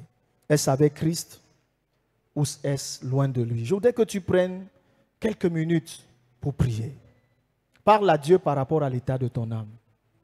Parle à Dieu, avec avoir écouté ce que tu as entendu, parle au Seigneur par rapport à l'état de ton âme. Par rapport à l'état de ton âme. Est-ce que ton âme s'éloigne? Est-ce que par la paresse, la négligence, ton âme a pris une certaine tournure? Est-ce que ton âme s'est mêlée dans des compromissions, dans des refroidissements? J'ai dit, tout le monde est impliqué dans l'histoire là. Personne n'est mis à l'excès. Non, Paul a dit, je traite durement mon corps. Je le maintiens assujetti. De peur qu'après avoir prêché aux autres, que moi on me dise, je ne t'ai jamais connu. Quel est l'état de ton âme actuellement? Prends du temps, parle au Seigneur. Bien-aimé, parle au Seigneur. Parle au Seigneur. Parle au Seigneur. C'est l'occasion pour toi de revenir au Seigneur. C'est l'occasion pour toi de revenir au Seigneur. Qu'est-ce qui a été négligé dans ta vie? Ta vie de prière, de méditation, la lecture de la parole de Dieu, les moments de jeûne, les moments de retraite. Tu n'es plus régulier dans les enseignements, tu n'es plus dans la communion fraternelle, tu n'es plus dans les prières d'ensemble, tu ne prends plus au sérieux ta relation avec Dieu. Qu'est-ce qui s'est passé? Comment tu vis ta communion avec Dieu? Ne te compare à personne. Parce que Dieu ne te compare à personne. Dieu traite chacun de nous cas par cas. Cas par cas. Cas par cas. Cas par cas. Cas par cas. Si Paul peut prier comme ça, c'est important. Est-ce que tu dépasses Paul dans la consécration? Mais Paul sait qu'à tout moment, s'il ne veille pas, son âme peut être rejetée. Paul le sait. Est-ce que tu es meilleur que David, l'homme selon le cœur de Dieu? Mais regardez ce que David a dit à son âme. Il a dit, je ne vais pas te laisser me contrôler. Je ne vais pas te laisser déterminer mon bonheur. Je ne vais pas m'éloigner de Dieu. Est-ce que tu souffres comme Job a souffert? Mais Job a dit, je soumets ma volonté à ce que Dieu dit. Qu'est-ce que tu décides ce soir? Bien-aimé, parle à Dieu. Parle au Seigneur. Ne regarde pas les gens. Concentre-toi, toi et le Seigneur ce soir. Demande pardon au Seigneur s'il le faut. Parle au Seigneur ce soir. Parle au Seigneur ce soir. Ô Seigneur, je crie à toi ce soir en implorant ta miséricorde. Seigneur, pardonne. Seigneur, pardonne-nous en tant que peuple. Pardonne pour la paresse. Pardonne pour la négligence. Pardonne pour la compromission. Pardonne pour le relâchement. Pardonne, Seigneur Jésus, pour la conformité avec le monde, les relations, les envies, les désirs. Nos motivations aujourd'hui ne sont plus celles qui sont inspirées par toi. Seigneur, nous sommes aujourd'hui beaucoup plus influencés par la chair. Seigneur, tu connais le cas de chacun d'entre nous. Aie pitié de nous ce soir. Aie pitié de nous ce soir. Nous t'en supplions. Seigneur, je prie que tu produises en chacun de nous une conviction véritable. Seigneur, certains parmi nous sont déjà emportés à un certain niveau, de sorte qu'on est devenu insensible. Insensible à toi. On n'est même pas conscient qu'on a rétrogradé. On n'est même pas conscient qu'on est en danger. Saint-Esprit, fais grâce ce soir. Fais grâce, notre Dieu. Pas seulement à nous qui sommes là, mais même à ceux qui ne sont pas présents. Seigneur, fais grâce. Beaucoup de choses nous éloignent. Seigneur, nos activités normales. Seigneur, la vie, les besoins familiaux. Et tellement de choses font la guerre. Tellement de convoitises, le désir, tellement de choses nous éloignent. Nous crions à toi ce soir. Saint-Esprit, aie pitié de nous. Saint-Esprit, aie pitié de nous. Seigneur, aie pitié de nous. Nous t'en supplions. Ton peuple est devant toi, Seigneur. Nous sommes conscients du travail que l'ennemi a fait. Nous avons permis à l'ennemi, Seigneur, de faire beaucoup de choses. Nous nous sommes refroidis, Seigneur. Seigneur, fais grâce. Nous t'en supplions. Demande au Saint-Esprit de te restaurer. Demande au Saint-Esprit de ranimer la flamme. Demande au Saint-Esprit de te visiter à nouveau. Demande au Saint-Esprit de t'aider. Bien-aimé, parle au Seigneur. Ne parle pas comme ton voisin, parce que c'est toi devant Dieu. Demande au Saint-Esprit de restaurer la flamme. Qui restaure, qui restaure, qui restaure. Dis-lui, je suis conscient de l'état de mon âme. Je suis conscient de l'état de mon âme. Et j'ai besoin de toi. J'ai besoin de toi. Pense pendant que tu pries à Job. Pense pendant que tu pries à Paul. Pense pendant que tu pries à David. Et demande au Seigneur la force. La force pour soumettre ton âme. Les désirs de la chair. La force pour discipliner ton âme. Demande au Seigneur la force pour éduquer ton âme. La force pour savoir dire non aux choses qui ne plaisent pas à Dieu. Pour te soumettre à ce que Dieu te dit. Il y a des personnes à qui Dieu a parlé sur beaucoup d'aspects. Mais dans ton cœur, tu bagarres. Dans ton cœur, tu discutes. Parce que tu veux faire ce que tu veux. Tu veux faire ce que les autres t'ont dit. Mais qui n'est pas ce que Dieu t'a dit. Demande au Seigneur ce soir la grâce de lui obéir. La grâce de soumettre ta volonté à la volonté de Dieu, à la parole de Dieu. Seigneur, nous crions à toi. Saint-Esprit, c'est toi qui relèves. C'est toi qui restaure. La Bible déclare que c'est toi qui crées en nous le vouloir et le faire. Saint-Esprit, accorde cela. Seigneur, nous sommes tellement emballés par tellement de choses. Seigneur, que nous oublions ce détail. Et nous voulons te dire merci. Merci, Seigneur, parce que tu es fidèle. Et Seigneur, parce que tu le fais ce soir. Parce que tu le fais dans nos vies. Parce que tu le fais dans nos vies. Parce que tu le fais dans nos vies. Bien-aimé, prie de tout ton cœur. Prie de tout ton cœur. Prie jusqu'à ce que tu sentes ton cœur soulagé. Prie jusqu'à ce que tu sentes ton cœur dégagé. Prie jusqu'à ce que tu sens qu'au fond de toi, le Seigneur t'a visité ce soir. Nous sommes là pour être restaurés. Tu es là pour être restauré. Ton âme ne doit pas se perdre. Tu ne dois pas perdre ta place devant le Seigneur. Tu ne dois pas perdre ta place. Tu ne dois pas, tu ne dois pas, tu ne dois pas. Tu ne dois pas, tu ne dois pas. Prends des décisions importantes devant Dieu ce soir. Prends des décisions. Dis au Seigneur, j'abandonne ceci. Dis au Seigneur, je me détache de ceci. Prends la décision ce soir. Peut-être tu étais déjà emporté par des choses. Emporté. Beaucoup d'autres choses avaient déjà pris le devant. Plusieurs choses devenaient déjà prioritaires. De sorte que la présence de Dieu, être à la montagne avec le Seigneur, c'était une bagarre. Mais dis au Seigneur ce soir, je prends la décision de laisser ceci de côté. De laisser ceci de côté. Selon que le Seigneur te donne de comprendre. Seigneur, pour travailler à exercer mon âme. À travailler à ce que mon âme grandisse. Mon âme grandisse. Mon âme grandisse. Mon âme grandisse. Pour toi qui ne sais pas encore ce qu'il faut mettre de côté, dis au Saint-Esprit, révèle-moi. Montre-moi ce que je dois mettre de côté. Est-ce que c'est une relation? Est-ce que c'est des habitudes? Est-ce que j'ai besoin d'apporter une discipline dans ma vie? Dans mon travail? Est-ce que j'ai besoin de m'organiser à nouveau pour créer plus de temps pour le bien de mon âme? Demande au Seigneur de sa grâce. Demande au Seigneur de te faire grâce. Demande au Seigneur de te faire grâce.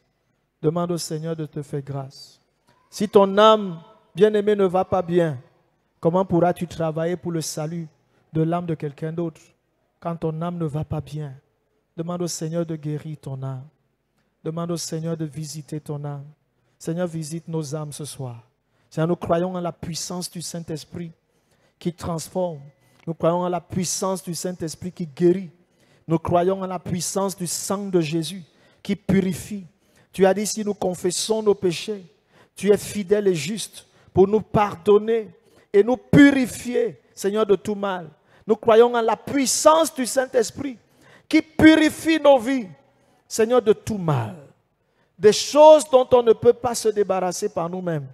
Mais Seigneur, nous croyons en la puissance du Saint-Esprit qui agit en nous maintenant, qui agit en nous maintenant, qui agit dans nos cœurs, qui agit dans nos vies. Seigneur, nous recevons cela. Nous recevons notre restauration par la foi. Nous recevons notre restauration par la foi au nom puissant de Jésus. Amen. Tu peux continuer de prier ce sujet de prière à la maison. Amen. Prie vraiment jusqu'à ce que tu sentes que ta vie est en train de prendre une certaine direction. Maintenant, on va élever le deuxième sujet de prière. Tu vas prier maintenant pour que le Seigneur te donne d'aimer les âmes et de rechercher le salut avant toute chose. Que le Seigneur te donne d'aimer les âmes. Tu as vu la valeur d'une âme. Tu as compris l'importance d'une âme. Demande au Seigneur de te donner, que Dieu te donne d'aimer les âmes. Aimer les âmes veut dire que aimer les hommes à Christ. Que le Seigneur te donne d'aimer les âmes et de rechercher le salut. Élève ta voix et prie au nom de Jésus. Que le Seigneur te donne d'aimer les âmes. Seigneur, donne-moi d'aimer les âmes. Donne-moi d'aimer les âmes plus que je les aime maintenant. Donne-moi d'aimer les âmes. Donne-nous d'aimer les âmes. Seigneur, que nous aimions les âmes. Que nous aimions les âmes. Seigneur, notre Dieu, de tout notre cœur, ayant compris l'importance d'une âme à tes yeux, ayant compris le risque qu'une âme court quand elle s'éloigne du Seigneur, le risque éternel d'une âme qui est loin du Seigneur. Donne-nous d'aimer, Seigneur notre Dieu, les âmes des membres de nos familles, les âmes de nos collègues, de nos voisins, les âmes de nos dirigeants, les âmes, Seigneur notre Dieu, de tous ceux-là qui se perdent. Oh, qu'on pointe du doigt. On le dit parfois, celui-là est perdu, il est égaré, et ainsi de suite. Mais Seigneur, laisse que nous puissions les aimer à partir d'aujourd'hui. Que nous les aimions véritablement. Que nous les portions dans notre cœur. Seigneur, que nous prions et recherchons le salut. Le salut, les genoux à terre. Recherchons le salut en venant prier en cet endroit. Seigneur notre Dieu, en venant nous tenir pour le salut des âmes, pour le salut des nations. Seigneur notre Dieu, le salut des membres de nos familles. Nous t'en supplions, Seigneur. Nous voulons te dire merci. Béni sois-tu. Au nom puissant de Jésus. Amen. Maintenant, on va se mettre debout. Il y a quelques sujets de prière que je voudrais qu'on fasse. C'est des décrets. Amen. Et puis, on va faire quelques-uns. Je crois que mon temps est arrivé, non? On prie. D'accord. OK. On va donc prier et on va lire. En fait, on ne va pas lire, je vous donne les textes. C'est Exode 23, versets 25 à 28. On ne va pas lire Exode chapitre 23, versets 25 à 28, et puis Deutéronome chapitre 7, le verset 14. Donc les sujets de prière que je vais prendre sortent de là. En fait, c'est des décrets qu'on va faire. Amen, c'est des décrets qu'on va faire. Gloire à Dieu. Alors, je nous explique rapidement le contenu de ces versets. C'est Dieu qui parle. Il dit, dans Exode 23, verset 25, il dit, vous me servirez. Il dit, et je bénirai votre pain, votre nourriture et vos eaux.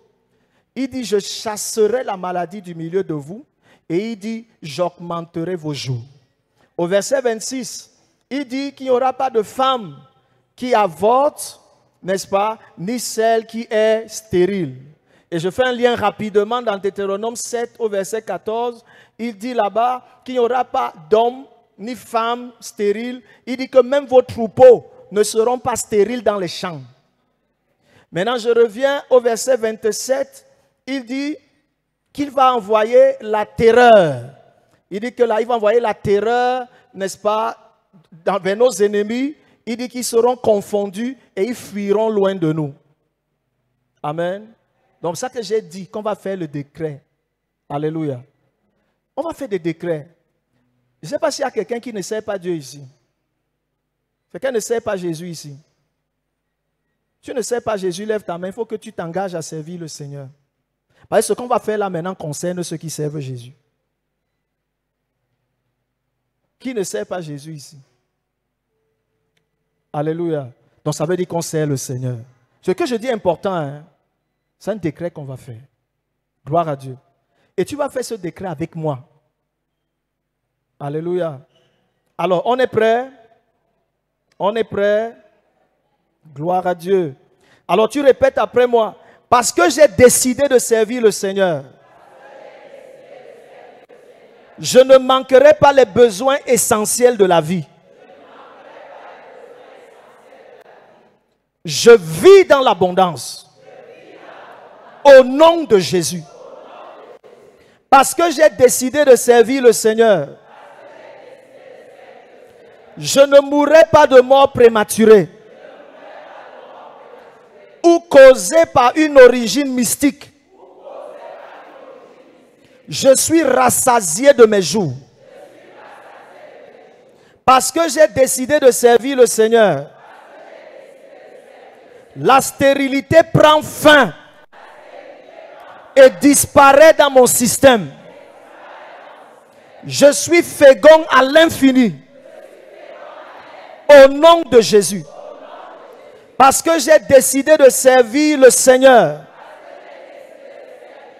la stérilité dans mes projets, mes affaires, mon emploi s'arrête et disparaît totalement.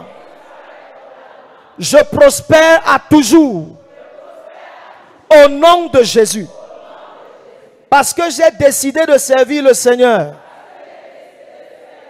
les fausses couches et les avortements spirituels et physiques s'arrêtent et disparaissent totalement de mon système. J'ai une progéniture assurée. Au nom de Jésus. Parce que j'ai décidé de servir le Seigneur. L'échec au bord du succès s'arrête et disparaît de mes projets, mes affaires, mon emploi. J'ai du succès de tous les côtés. Au nom de Jésus. Parce que j'ai décidé de servir le Seigneur. Les maladies incurables, saisonnières ou périodiques, les maladies d'origine mystique et les maladies naturelles s'arrêtent et disparaissent de ma vie Je jouis de la santé divine. Au nom de Jésus-Christ. Parce que j'ai décidé de servir le Seigneur. Mes ennemis et mes adversaires sont remplis de terreur à mon égard. Ils sont dans une grande confusion. Et ils tournent le dos et me fuient. Lorsque j'approche, je suis inarrêtable. Au nom de Jésus. Élève ta voix et commence à bénir le Seigneur. Commence à bénir le Seigneur.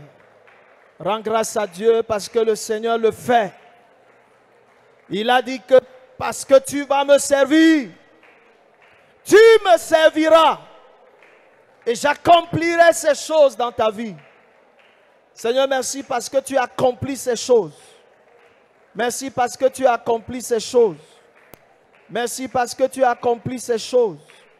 Merci parce que tu as accompli ces choses. Nous te sommes reconnaissants. Au nom puissant de Jésus.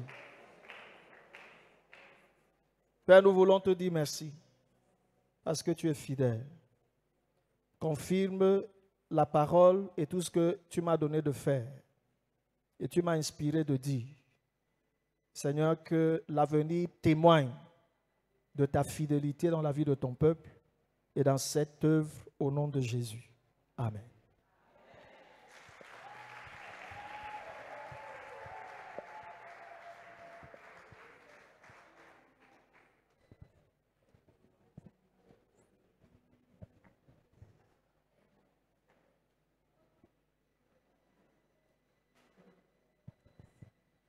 Alléluia! Est-ce que tu peux acclamer le Seigneur mieux que ça, bien-aimé, s'il te plaît? Ah, quelle nourriture solide! Amen! Je ne sais pas si comme moi, tu as seulement envie de rendre grâce. Tu as seulement envie de rendre grâce, n'est-ce pas? Voici le moment opportun pour nous de dire merci au Seigneur, non seulement pour le message qu'il vient de nous transmettre, qui va durer, qui va demeurer en nous et qui va continuer de porter du fruit, mais pour ce qu'il ne cesse de faire dans nos vies et dans cette œuvre. Alors, bien-aimé, tu vas simplement prendre ton offrande, ton action de grâce. Ça peut être ta dîme, je ne sais pas comment tu l'appelles, mais prends ce que tu as résolu d'apporter au Seigneur ce soir et nous allons prier, s'il te plaît.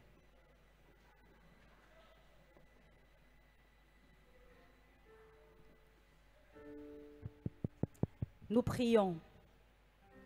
Excellent Père de gloire, nous te bénissons, Seigneur.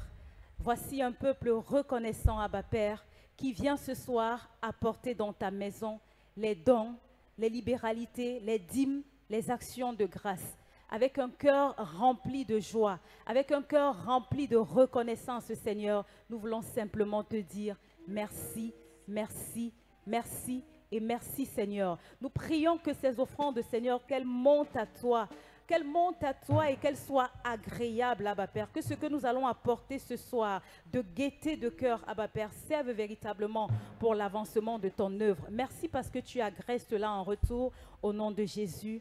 Amen. Alléluia. Est-ce que l'âme de quelqu'un peut acclamer le Seigneur encore ce soir? Est-ce que l'âme de quelqu'un peut encore bénir le Seigneur ce soir? C'est David qui pouvait dire que mon âme bénit l'Éternel. Alléluia. Pendant que je viens donner mon offrande, je dis mon âme, mon cœur, mon esprit et tout ce que je suis. Loue le Seigneur. Alléluia. Je bénirai l'Éternel pour tous ses offerts. Sa louange sera toujours dans ma bouche. Je bénirai l'Éternel, oui, je bénirai.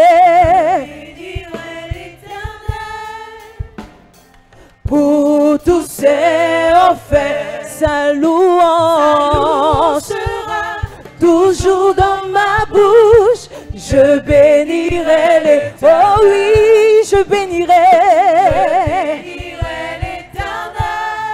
Pour oh oui, sa louange sera toujours dans ma bouche. Je bénis. Est-ce que ton âme peux exalter l'Éternel en mon âme. Mon âme bénit l'Éternel. Bénis le Dieu d'amour. Le Dieu d'amour. Oh, mon âme. Bénis l'Éternel.